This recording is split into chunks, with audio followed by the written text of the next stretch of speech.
Yes, the reality, my reality. My 8 to 5 job is exhausting. I mean, I'm talking back to back tasks that eat up my energy. I'm talking deadlines and also having to manage people's expectation. It's a lot. So when it comes to content creation, I have to be brutally honest with myself. I am honest with what's possible. There are nights that I just want to sit down and edit videos for hours, but I also know that I have to rest, I have to sleep for me to function. Now, this is actually a balancing act of prioritizing and compromising. Now, what do I mean? It means that if I have to sacrifice social life, social outing on weekends to film, to edit, I do it. But I don't beat myself up. Look, I'm not about to set some crazy goal of uploading every day a week or 5 days a week. No, I'll rather focus on one quality video that truly speaks to my audience. Now, my goal, one or two good videos every week. I plan my videos in advance, keeping in mind that my energy is unlimited. When it comes to content creation, yeah, I have to be realistic with myself. I have to be realistic with what's possible. Planning is important. Planning is key, but it also has to match my energy and what I can handle. Not some fancy routine. I map out my week by outlining what needs to be done, like brainstorming, filming, editing, but I keep it flexible. Say, for example, now, say I want to shoot on a weekday if I didn't go to work or I'm chanced that weekday and I don't have the energy for it, I move it to a weekend. I might want to edit on the Wednesday night after work.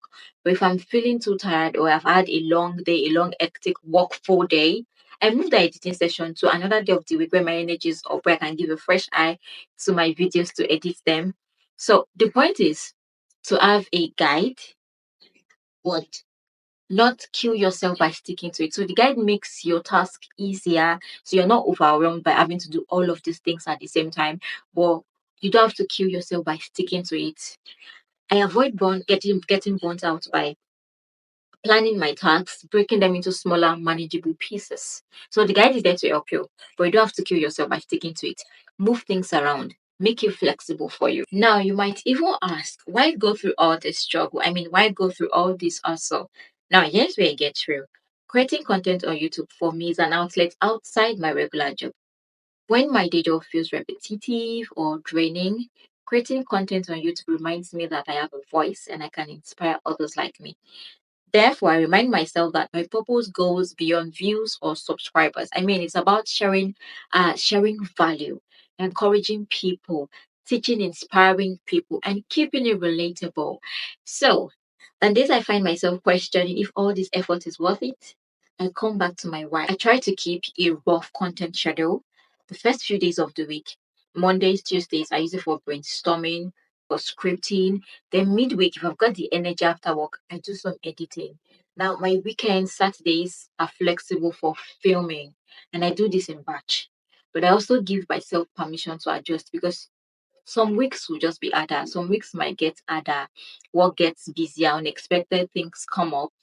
So I don't stress. Instead of stressing, I move my content if I need to. Now, no one's got endless hours to create, especially when you have a full time job. Trust me, you need to learn how to use your time smartly.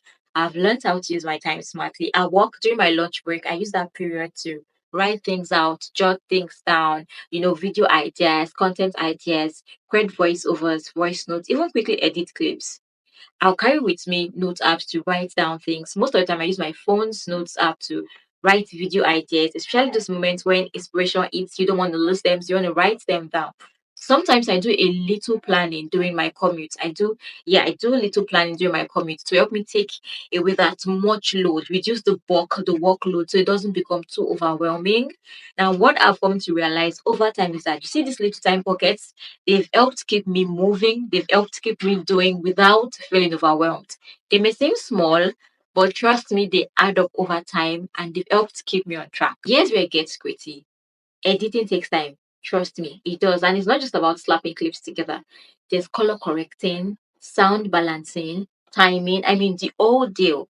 And with my 8 to 5 job, with my demanding 8 to 5 job, I can't afford to sit down for hours straight to finish editing them all at once. So I edit in bits, in batches. One evening, I'll cut down the clips into bits and arrange the main structure.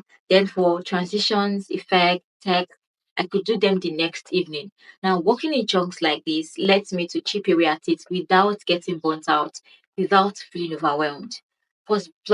Sorry, plus by spacing it out, yeah, I'm able to give myself fresh eye during each editing session so I can keep the content quality high without getting exhausted, no matter the duration. Here's the truth not many talk about.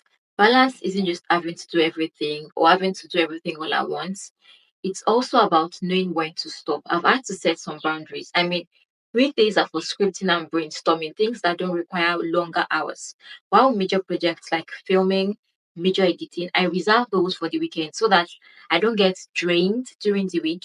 And this also allows me to show up at my day job focused. I'm not a robot. Let me tell you, there are days where my day job takes up all my energy. I mean, totally, I can't do nothing. And I know that if I keep pushing myself, it will only make matters worse. It will only make me resentful. So I listen to myself. When I need break, when my body needs break, I take it. When my body asks for rest, I give it. Some days off, some weeks off doesn't mean I've failed if I don't put out content. It only means that I'm recharging to come back refreshed, to come back stronger. Now, this balance is about staying sustainable and not constantly running on empty. At the end of the day, creating content isn't just a task for me, it's an outlet. I remember why I started sharing, connecting, encouraging, creating value for my viewers, for my audience. And the thing is, when I focus on each step, I focus on enjoying each step. I focus on enjoying the process. The journey feels worthwhile. It becomes worthwhile, even with the challenges. There's no magic formula. Some days are going to be tougher than others, but it is not impossible. It is possible, and it also comes with its own struggles and challenges. But you have to stay grounded.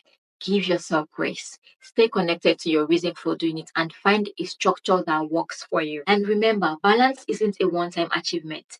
A mix of realistic planning, boundaries, time pockets, this will ease the process for you. It's something you adjust to along the way, it's something you adjust to as you go. So get rid of any idea of perfect. Just find the rhythm that works for you. Find your own rhythm. Stick to it. Own it. Make it yours. It won't be easy, but it's possible. Trust me. And it might not look like everyone else's, which is okay. Just keep it real. Make it yours. Own it. That's what makes it work.